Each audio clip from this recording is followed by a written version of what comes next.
Hello, everybody. The topic of my paper presentation is Colonization of Truth from Post-Colonial to Post-Truth. It has become difficult to understand that gradually we have transitioned from the epic binary of truth versus untruth to post-truth. It may not be the last, but it is of less surprise that truth has also been colonized.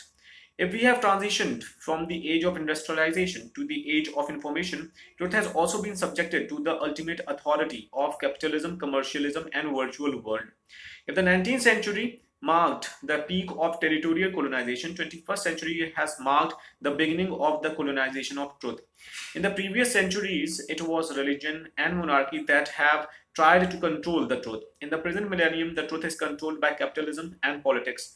This paper attempts to locate this transition from post-colonial to neo-colonial and then to post-truth by considering the theories and the criticism that is given by Ken Wilber, James Ball, Ralph Keyes, and Steve Fuller, who are considered as the post-truth theorists. It also considers the development of post-truth situation resulting from the rise of conspiracy theory, misleading leadership, and blinded popular subjectivity. The paper attempts to seek a solution for the post-truth crisis by replacing the long-established conflict between truth and untruth by more recent and modern conflicts between justice and injustice. Post-truth set in because of the intervention by mass media and social media, blurring the boundary between the society and government, the speaker and the listener, the writer and the reader. As a result, the world is witnessing a phase of intellectual ambiguity, collapsing into chaos in the absence of referential truth. There has always been a confusion about the nature of truth. Truth is a sociological, philosophical, and psychological structure which has responded to its time and has subsequently changed. We exist in the world of stories. The distinction is clear. In the disciplines of science, the story may change, but the truth remains the same. However, in the social sphere, the change of narration alters altogether the nature of truth as such. To talk in terms of truth, as Salman Rushdie questions in Harun and the Sea of Stories, what's the use of stories that are not even true? Now, to frame this into the post-truth situation, it turns out to be a question that what's the use of stories that are even true? In other words, it can be said that truth is of no use in itself unless it can add some political and material benefits.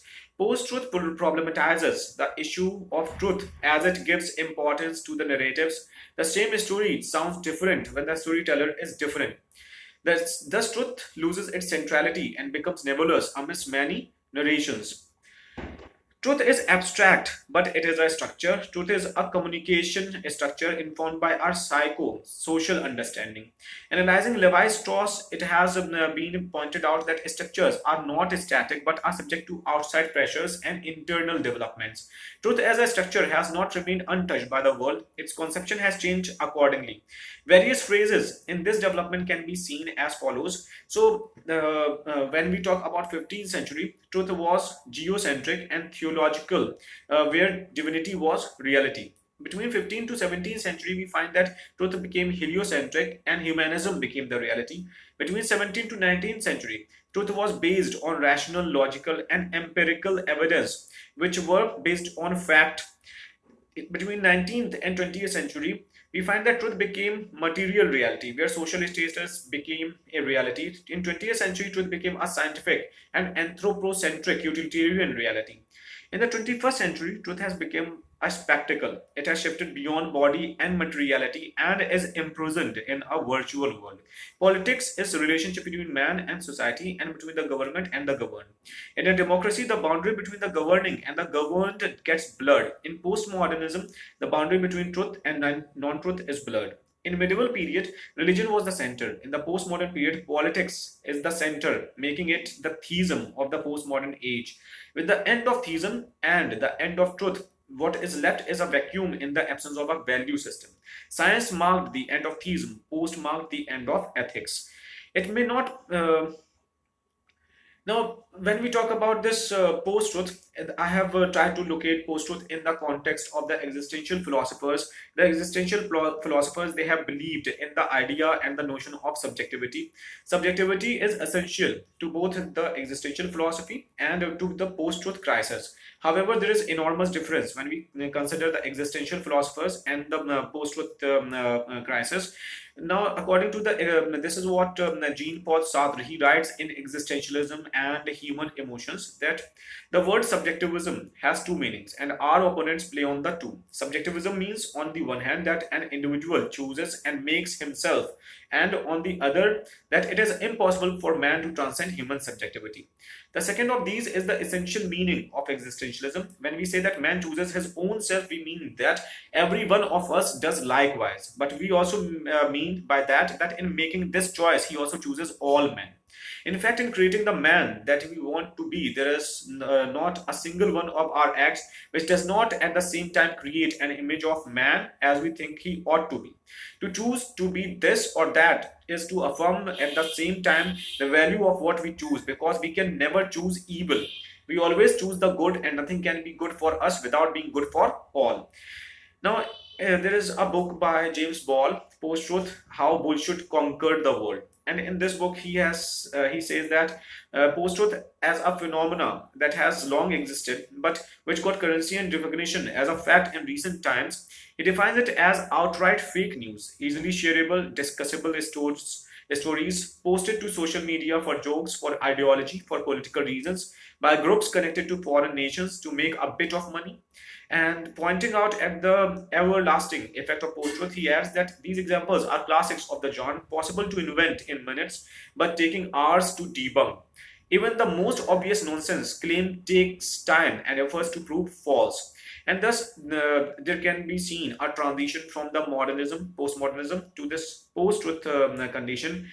In the When we talk about the Victorian phase, there was the stability of structures, be that political system which was based on monarchy, be that economy which was made more or less based on feudalism, and be it the society which was based on the idea of marriage.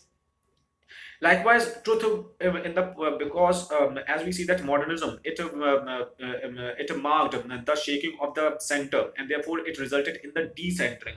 So modernism, it had at least some idea or some center where truth was seen as a sort of regulating authority or fact. In the postmodern times, when we talk about 1945 onwards, the phase entered into a sort of, as Foucault says, that it is not about truth, but it is about multiple truths, and therefore there was the idea of relative truth that writers and the theorists they have talked about. In the post-truth scenario, what has happened that it has resulted in ambiguous truth or partial truth, because of which there is no connection between truth and between something that is unreal. As a result, what has happened that there is no validating authority or validating check which can affirm that this is true or that is true. Therefore, post-truth condition occurred when the technique of multiple narratives, which was used by the postmodern writers, it fell into the hands of the political leaders. Now, there is and post-truth the participants who are making who are using or extracting advantages of the situation, they are making use of the conspiracy theory in the context of post-truth, which is marked by giving an undue weightage to false rumors, which is used to gain the confidence of the people by first introducing fear and uncertainty. And this is what James Ball mentions, that conspiratorial thinking was at the core of witch hunts, of lynchings, and even of the Holocaust. The corporate authors of Lies Incorporated, the world of post-truth politics, Ari Rabin Habit, and Media Matters for America connect the trend of lying and justifying its ramification. And they say that members of Lies Incorporated are motivated by profit and ideological gain without caring about the ramification of their actions. In most cases, they knowingly lie, and when caught, never retract or apologize for their deceit. The saddest part of the current culture of Washington is many of these liars are repeat offenders allowed to maintain platforms despite their well-known dishonesty. The problem with post-truth was that it did not remain confined to politics, but it engulfed society too. Since post-truth played with popular sentiment, it ought to result in mobocracy. In postmodern stand, Rushdie just opposes politicians and writers in his essay "Imaginary Homelands," and he says that at times When the state takes reality into its own hands and sets about distorting it, altering it, distorting the past to fit its present need, then the making of the alternative realities of art, including the novel of memory, becomes politicized. Writers and politicians are natural rivals. Both groups try to make the world in their own images. They fight for the same territory, and the novel is one way of denying the official politicians' versions of truth. However, this also outwitted the writers in the postmodern condition. As religion was replaced by politics, the god must have suffered death, not the theism. From the cult worshippers, there emerged a new tendency of personality cults inflamed by social media. Subjectivity was heavily played to sway people's emotions through conspiracy theory and sense of personal touches and familiarity and connived sensitivity. Now, the phrase post post-truth. This is in one of the discussion that took place with Dr. R.V. Sharma, and he said that post-truth makes us realize the problem with the truth. But truth was never there, only the language of truth was there, which was believed to be the truth. Truth and language of truth are two different things. Those who owned the language were also the owners of the so-called truth. So truth is still the same in its nature. Post-truth era begins when language was born, when language married power. Earlier, the language had married religion. Now it has married politics. The problem that lies at the core is what Thomas Paine wrote in Common Sense. Some writers have so confounded society with government as to leave little or no distinction between them. Whereas they are not only different but have different origins. Society is produced by our wants and government by our wickedness. The former promotes our happiness positively by uniting our affections, the latter negatively by restraining our vices. The problem of post-truth was set in by mass media and social media, which altogether blurred this boundary between the society and the government. As a result of which, the world passed into a phase of intellectual ambiguity, reasserting what W.B. Yeats sends and expresses as his despair. The best lack all conviction, while the worst are full of passionate intensity, as he writes in The Second Coming. The binary and confusion about truth has always prevailed in human history. Ken Wilber, he writes that fact and meaning, truth and wisdom, science and religion, it is a strange and grotesque coexistence, with value-free science and value-laden religion deeply distrustful of each other, aggressively attempting to colonize the same small planet. It is a clash of titans, to be sure, yet neither seems strong enough to prevail decisively, nor graceful enough to bow out altogether. The trial of Galileo is repeated countless times, moment to moment, around the world, and it is tearing humanity more or less in half.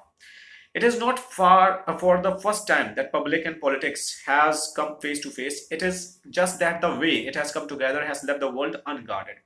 Digital devices have made the boundary between personal lives and public lives very porous. Post-truth is just an alternate phase that has followed postmodernism. Postmodernism followed the sensibility of Renaissance, a romantic period sharing the elements of nature, supernatural, love, beauty, landscape, emotions. To generalize them, as in one of the lectures, Professor R.P. Singh has discussed this. In the same way, we find that post-truth, it fits well with the urban wave of neoclassical Victorian period, infused with artificiality, hypocrisy, elitism, superficial emotions, and cityscape. Thank you.